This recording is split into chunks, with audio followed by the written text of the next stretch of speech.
दोस्तों नमस्कार। अनोखा ज्ञान यूट्यूब चैनल में आपका फिर से स्वागत है। मैं आपका दोस्त, आपका होस्ट मनोज कुमार। दोस्तों यह दास्तान है कुख्यात गैंगस्टर सुक्खा कालवा की। सुक्खा कालवा का पूरा नाम सुखबीर सिंह कालवा है। इसका ज़्यादातर समय करतारपुर के कालवा गांव में बीता है।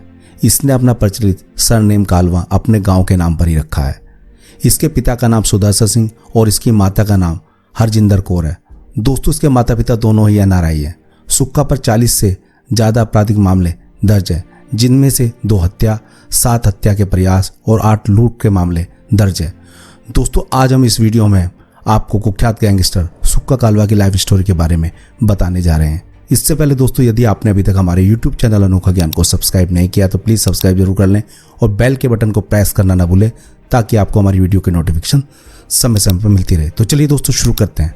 दोस्तों पुलिस कस्टडी में 21 जनवरी 2015 की शाम 27 साल के गैंगस्टर सुक्खा कालवा के मर्डर ने कानून के सामने साजिशों के कई सवाल छोड़ दिए हैं। मगर समाज के सामने सबसे बड़ा सवाल यह है कि एक आम जमींदार घर का मासूम सा लड़का रास्ता क्यों और कहां भटका। सुक्खा का 17वें साल में माँ बाप के साथ अमेरिका जाने का सपना था, लेकिन गांव में हुए झगड़े के कारण उसका पासपोर्ट नहीं बन पाया और उसके बाद जिस लड़की से सुक्खा ने सच्चे दिल से प्यार किया, 21 साल की उम्र में लव मैरिज के बाद उसे जरा सी बात पर सुक्खा ऑस्ट्रेलिया छोड़कर भाग आया। उसके बाद उसकी जिंदगी में अंधेरा सा छा गया।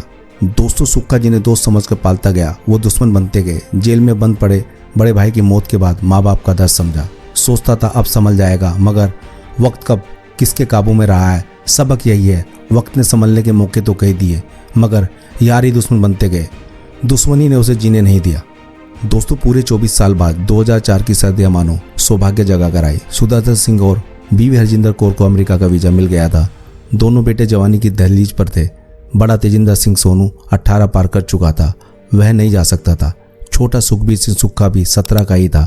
नाबालिग होने के कारण वो उसे अमेरिका ले जा सकते थे। पासपोर्ट मियाँ बीवी के बन गए। सुक्खा पर अड़ंगा लग गया। चंद रोज पहले 4 अक्टूबर 2004 को उसके खिलाफ मारपीट का केस दर्ज हुआ था। दोस्तों गांव की हेयर सलून में अमरजीत सिंह काका का आरोप था कि वह शेविंग कराने गया था। झगड़ा काका और दलबीर सिंह काला में हुआ, मगर साथ में बलविंदर कीवी, अमरजीत सिंह और सुक्खा भी थे। काका जख्मी हो गया। थाने में केस दर्ज हुआ। सुक्खा का नाम 4थे नंबर पर था। जमानत तो थाने से मिल गई, मगर यही केस पासपोर्ट बनने में आड़े आ गया। दोस्तों अमेरिका जा रहे सुदर्शन सिंह ने राजीनामे के जतन किए, लेकिन बात नहीं बनी। 2 ही रास्ते थे, बच्चों के साथ यहीं मजदूरी करे या नाबालिग बेटे को भी यहीं छोड़कर बीवी के साथ अमेरिका चले जाएं। वह कहते हैं 24 साल बाद मौका मिला था, बच्चे सेट करने थे, कोठी बनानी थी। मियाँ बीवी अमेरिका चले गए। अपने ही पिंड में ताया ताई थे। एक मौसी भी, उन्हीं की देखरेख काफ़ी है। यही सोचा था। कब सोचा था कि आजकल जवान होते बच्चों को संभालना कितना मुश्किल है। दोस्तों गांव में तो एक ही झगड़ा हुआ था। शहर आकर सुक्खा छोटे मोटे झगड़ों में फंसता रहा। पुलिस रिकॉर्ड के अनुसार 28 जून 2008 की रात मॉडल टाउन निवासी यूथ कांग्रेस के जिला प्रधान रिंकू सेठी के खिलाफ हत्या के प्रयास का केस दर्ज हुआ। दोस्तों यह केस हाई कोर्ट में रद्द होने के लिए लगा है। बात यह थी कि सेठी का किसी गाड़ी वाले से झगड़ा हुआ था, तो पुलिस आई। केस दर्ज हुआ कि सेठी ने एसएचओ राजेंद्र नाथ पर गाड़ी चढ़ा दी है। अगले दिन सेठी को जेल भेज दिया गया था। उसने कहा था कि कैलवा का सुक्खा सिंह पुत्र दर्शन सिंह भी उनके साथ था। पुलिस ने सुक्खा को नामजद किया, मगर पकड़ा नहीं था। दोस्तों सुक्खा को संभलने का दूसरा मौका मिल गया था। वह 19-20 का था। प्यार हो गया। लड़की मकसूदा जो एक रिसोर्स मालिक की बेटी थी, केंद्रीय विद्यालय सुरानुसी में पढ़ती थी, स्टडी वीजा पर ऑस्ट्रेलिया जाने वाली थी। उसके पिता ने यह कह दिया था कि सुक्खा से ही उसकी शादी होगी। दोनों परिवार रजामंद हो गए। मकसूदा गुरुद्वारे में 11 अक्टूबर 2008 को आनंद कारज हुआ। एक पार्टी लड़की वालों ने अपने रिसोर्ट्स में दी, दूसरी लड़के वालों ने फगवाड़ा में एक रिसोर्ट्स में दी। दोस्तों सुक्खा ने नई जिंदगी में कदम रखा। सब कुछ अच्छा होने लगा। पिंड में नाई की दुकान में जिस काका से झगड़ा हुआ था वह भी मान चुका था। राजीनामे के बाद यह केस खत्म हो गया। पासपोर्ट बन गया। मदन फ्लोर मिल वाले केस में पूरा नाम न होने के कारण उसे बेनिफिट्स ऑफ डाउट मिल गया था। दोस्तों सुक्खा ऑस्ट्रेलिया पहुंच गया। सुदर्शन ने ऊपर वाले का शुक्रिया अदा किया। उसकी आधी फिक्र दूर हो गई थी। अब चिंता थी तो बड़े बेटे की, घर उसका भी बसाना था। दोस्तों सुक्खा मगर किसी और ही मिट्टी का बना था। कुछ ज्यादा जिद्दी, तुनक मिजाज। करीब 9 महीने में ऑस्ट्रेलिया से चला आया। बीवी को छोड़कर घर वाले इस बारे में कुछ नहीं कहते, मगर उसे करीब से जानने वाले बताते हैं भाभी वहाँ पढ़ती थी, सुक्खा काम करता था। एक शाम घर लौटा। बीवी ने कहा खाना बनाओ। बीवी ने इंतजार करने को कहा तो तकरार हो गई। सुक्खा ने कहा तू मुझसे पूछती तक नहीं और वहाँ इंडिया में दोस्त मुझ पर मरते हैं। दोस्तों सुक्खा लौटा तो उसकी संगत में लिछड़ा का उसका दोस्त लवली बाबा इस बीच हत्या के प्रयास में फंस चुका था। गांव के ही ब्लॉक समिति के मेंबर बलराज सिंह के अनुसार वह छप्पर साफ करवा रहे थे। लवली से झगड़ा हुआ, फिर 17 जुलाई 2009 को उसने हमला कर दिया। पुलिस ने रिपोर्ट लिखी मगर गिरफ्तार नहीं किया था। सुक्खा लौटा तो निझरा के सरपंच तेजिंदर सिंह निझर की पहल पर सुक्खा ने लवली से कहा, बलराज अपना ही बंदा है, सुलह कर लें। लवली नहीं माना। इस बीच पुलिस ने उसे जेल भेज दिया। वह बाहर निकला तो सुक्खा पर इल्जाम लगाया। दोस्तों लेकिन सुक्खा ने फिक्र नहीं की। ऑस्ट्रेलिया से लौटकर वह सोशल मीडिया पर ज़्यादा एक्टिव हो गया। बंदूकों के साथ फोटो खिंचवाते उसके फोटो यार दोस्तों ने यूट्यूब पर सोशल मीडिया पर जरूर देखे थे। दोस्तों असल में तो नहीं, पर वर्चुअल वर्ल्ड में वह बॉस बन गया था और वह छोटी कार में घूमता था। गांव के दोस्त अगर पूछने का साहस करते तो वह यही कहता था कि वह बॉस बनना चाहता है। दोस्तों सुक्खा के हाथ में पिस्टल पहली बार 31 जनवरी 2010 में देखी गई। नुस्सी गांव के पास लवली और सुक्खा में झड़प हो गई।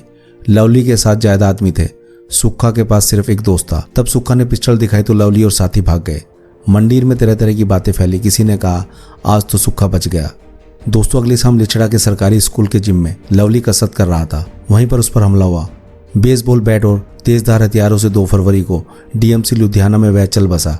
रिटायर्ड सूबेदार जसपाल सिंह ने सुक्खा के अलावा चीमा गांव के कमरजीत बॉबी के खिलाफ कत्ल का केस दर्ज करवाया। ब्लॉक समिति के मेंबर बलराज सिंह और साथी गुरप्रीत गोपी पर साजिश का केस बना। इसमें गवाह बना गांव का ही सोनू बाबा। सुक्खा फरार हो गया। पुलिस फाइल में अब वो सुक्खा कहलवा था। तब 36 घंटों में केस ट्रेस करने वाले डीएसपी हरकमलप्रीत सिंह और इंस्पेक्टर इंद्रजीत सिंह ने ब्रिटिश एम्बेसी के बाहर से सुक्खा को लंदन निवासी एनआरआई बॉबी और कनाडा के अजय जोशी के साथ गिरफ्तार किया। आरोप है इन दोषों ने सुक्खा को 3 लाख की सुपारी लेकर यह खून करवाया। फगवाड़ा में उसी साल 12 और 20 जनवरी को भी फायरिंग हुई थी। तफ्तीश के बाद ये केस सुक्खा के नाम दर्ज हुए। दोस्तों अब डीएसपी कहते हैं कि हमारा मकसद केस को ट्रेस करना था और हमने कर दिया। इतना जरूर याद है कि तब सुक्खा ने गांव के एक झगड़े में उस पर झूठा केस दर्ज करने का रोना रोया था। दोस्तों सुक्खा के पहली बार पकड़े जाने के बाद पिता के सामने बड़े बेटे को संभालने से ज्यादा छोटे को बचाने की जिम्मेदारी आ गई थी। एक दिन खबर आई कि सुक्खा रस्सी के सहारे लुधियाना जेल कूदकर भाग गया। इसके बाद पंजाब, हरियाणा, राजस्थान तक लूट की वारदातें होती गई। पुलिस उसके पीछे लग गई। नए खुलासे, नए केस। 24 मार्च 2011 को राजस्थान के श्री गंगानगर में गैंगवार हुआ। सुक्खा का भी नाम आया और पता चला कि वह अपने दोस्त की खातिर गया था। 30 जुलाई को बीकानेर के एक ज्वेलर को लूटा, उसके कारीगर को गोली मारी थी। यहाँ भी सुक्खा का नाम आया था। अगस्त में वह राजस्थान में पकड़ा गया। तब पंचकुला पुलिस भी कार की लूट में उस केस में उसे तलाश कर रही थी। दोस्तों पंजाब पुलिस अब उसे न्यू नाभा जेल ले गई। 6 जून 2012 को उसकी पेशी थी और रोपड़ के पास लुधियाना के गोरू बच्चा गैंग ने उसे रास्ते में ही छुड़वा दिया था। दोस्तों अब वह दिल्ली जा भागा। यहीं यूपी के गैंगस्टर यामीन से मिला और हरियाणा के फतेहाबाद में 5 अगस्त को एक ज्वेलर से 3.5 किलो सोना लूट लिया। हरियाणा पुलिस ने मनविंदर को वहीं पकड़ लिया। जांच करते हुए कानपुर के यामीन तक पहुंच गई और वहीं पता चला कि साथ में सुक्खा भी था। यामीन ने पुलिस को बताया कि सुक्खा के हिस्से का सोना हड़पने के लिए उसने औरैया के पास गला काटकर उसे यमुना में फेंक दिया। सुक्खा मारा गया। दोस्तों हरियाणा पुलिस ने अलबत्ता यकीन नहीं किया। हम तो तब यकीन करते जब लाश मिलती। हिसार के इंस्पेक्टर जीत सिंह बताते हैं, हम यामीन और बाकी लुटेरों को लेकर यमुना के उस जगह ले गए। लोगों ने कहा यहाँ 2 सितंबर की रात नदी में एक लड़का जिंदा मिला था, गला कटा था। नाम अमरदीप बता रहा था। कह रहा था कि उसने खुदकुशी के लिए अपना गला काटा पर मर नहीं पाया तो खुद नदी में कूद गया। लोग उसे कानपुर के अस्पताल में ले गए। हरियाणा पुलिस जब वहां पहुंची तो अमरदीप नहीं था। अस्पताल के रिकॉर्ड के अनुसार वह बच गया था। कुछ ठीक होने पर उसे उसका पिता ले गया था। दोस्तों हिसार पुलिस सुराग लगाते हुए कोलकाता पहुंच गई। 5 नवंबर 2012 को हावड़ा के धर्मतला इलाके में नट बोल्ट के कारोबारी सुरेंद्र सिंह लाडी के पास सुक्खा मिल गया। उसके गले पर जख्म थे, हाथ भी टूटा था, वहीं इलाज चल रहा था। सुक्खा के पिता 1978 में 1982 तक कोलकाता में काम करते थे। लाडी उसका दोस्त था। बेटे की जान पर बन आई तो उन्होंने अमेरिका से आकर दोस्त का सहारा लिया। जालंधर पुलिस को पता चला कि सुक्खा जिंदा है तो 22 नवंबर को यहाँ ले आई। तब जिसने भी सुक्खा के गले की पट्टी और गर्दन से लटके हुए हाथ में फोटो देखे ताज्जुब किया कि कैसे बच गया। दोस्तों सुक्खा तब से जेल में ही था।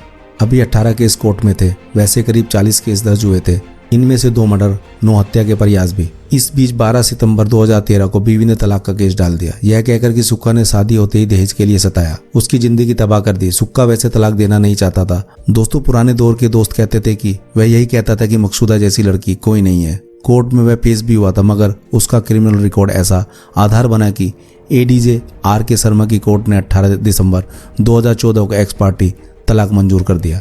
दोस्तों शायद वह संभलना चाहता था।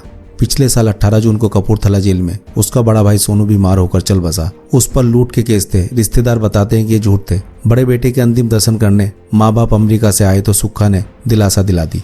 उसने अपने पिता से कहा कि अब मैं कोई गलत काम नहीं करूंगा और जेल से छूट जाऊंगा, नई जिंदगी शुरू करूंगा। लेकिन माँ बाप मुकदमों पर दिल खोलकर पैसा खर्च कर रहे थे। शोक में डूबी माँ ने कहा, हमने पिछले दिनों ही 5 लाख रुपए भेजे थे, सोचा था इस बार निकल आएगा तो संभल जाएगा। दोस्तों, माँ बाप के सामने इस पर यकीन करने की कई वजह थी। 5 महीने पहले पिता को फोन पर सुक्खा ने कहा था उसकी जान को खतरा है। दोस्तों, सुक्खा के पास अब भी संभलने का मौका था। अब उसे एकांत माहौल चाहिए था। वह जेल में रहकर भी फेसबुक पर घिरा था। फ्रेंड लिस्ट में 16,000 से ज्यादा उसके फ्रेंड थे।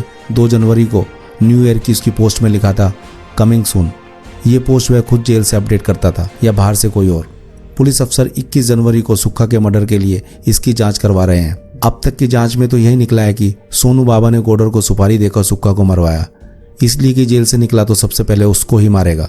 दोस्तों, अमेरिका से 8 महीने में दूसरे बेटे का अंतिम संस्कार करने आए माँ बाप अब अपने उस घर में जाने का साहस नहीं करते जहां बच्चों को छोड़कर अमेरिका गए थे। माँ कहती हैं, हम यहाँ दौलत कमाने आए थे, कोठी बनाने गए थे, यहाँ हमारी सारी दौलत लुट गई है। अब ऐसी दौलत का क्या फायदा। दोस्तों, उम्मीद करते हैं कि आपको ये सुक्खा कालवा की स्टोरी पसंद आई होगी। दोस्तों, यदि आपको हमारी ये वीडियो अच्छी लगी है तो लाइक करें, कमेंट्स करें और अपने दोस्तों के साथ शेयर करें। और हमारे यूट्यूब चैनल अनोखा ज्ञान को प्लीज़ सब्सक्राइब जरूर करें और हमारे फेसबुक पेज अनोखा ज्ञान को लाइक करें।